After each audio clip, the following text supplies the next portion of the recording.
әлі міне келгенде деген бұрылыштан бұрылғаш ойлап келеміз. Міне мен өзім енді 8 ел бола сентябрьда шушы районда район басшылығы болып ішлей башлауыма.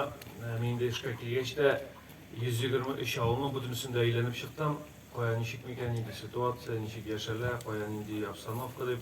Şu vaqtda mında kelgan vaqtda mashina bilan kirib bo'lmadimda botib qoldik. Biz shunday hal edi o'zingiz hali. O'zingiz rohatga yarashamiz. Ko'z oldidan keltirib bo'lmaydi. Bunda nechik kirib, nechik chiqib yurib xalq yashagan ekan deb men shu vaqtda men o'zimning komandaga zadachani qo'ydim. Aytagizim butun ovulga qo'yda kirib bo'lmay, yurib bo'lmay, naq ovullarga asfalt to'shik kirik programmaga, Moskva programmasына, federalniy programmaga, Единая Россия partiyasi orqali mana shu biz elimdan kelganda o'yladim, 14 ovulga biz yo'l kiritganmiz ekan. 14 ovulga anon bisimdan kina boshingda o'shanatda bu faplar turunda, boshqa ishlar turunda, bu asfaltlar turunda hali o'ylab topilmaydi. U eng birinchi o'rinda ovulga xatli kelgan yo'lim bo'lmagan vaqtda, shuna endi mana shu ovulga yo'l kelu, shu sizning ovulingizga bir zo'rgina o'sishini etargish berdi deb aytasiz. Bu faqat tugul sizga endi madaniyat yurtida kerak. Aslan kelajakda Alloh bersa bo'lar, tirishimiz, Alloh bersa bildirimiz, programmalar ishlab turganda biz kelajak ul bizning bugungi yashash. Bugün biz nechik yashaymiz, bizning kelajakda shunday bo'ladi. Shunga ko'ra degan bizning kelajak endi ul zamon talablarini to'g'ri kelarday motor bo'lirga tiyir. Shunga ko'ra degan bizning endi muhtaram avloddoshlar bu qadrin bilib, birga suyunib, yashashni o'stirib, do'stlatig'ini yashaysa qola. Barchangizga da imin yıllar, sağlık, selametlik tilep kalası.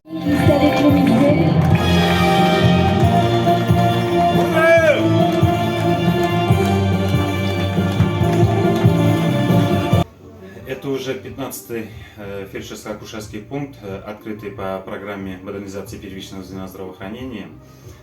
Также в прошлом году был выполнен капитальный ремонт по той же программе в Нартинской врачебной амбулатории. И в 2020 году по той же программе произведено строительство врачебной амбулатории село Едыгерь. Данный фельдшерско-акушерский пункт оснащен всем необходимым для оказания первичной медико-санитарной помощи.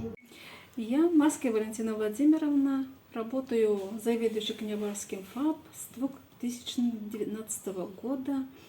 У меня в участке новорожденных 3, всего детей до 18 лет 34 детей, общее население 290, обслуживает 3 населенных пункта, это Княбаш, Чигайка и Кашкара.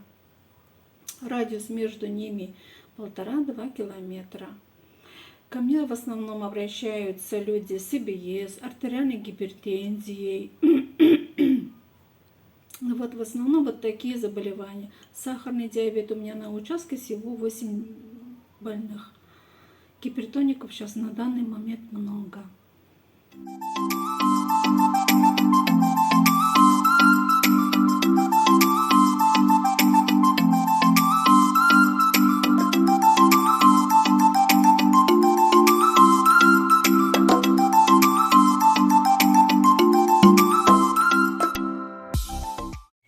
Менә Валентина туса яңагына бездә әле берничә генә ел эшли башлаганына.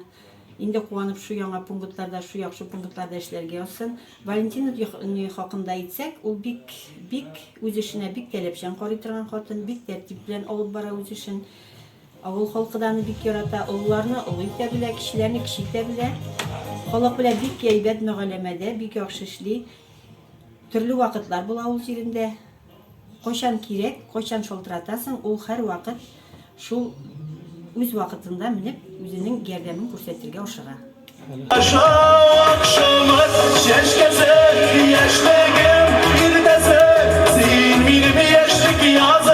Unutmam seni nazım akşamı, şeşkese bir yaşlı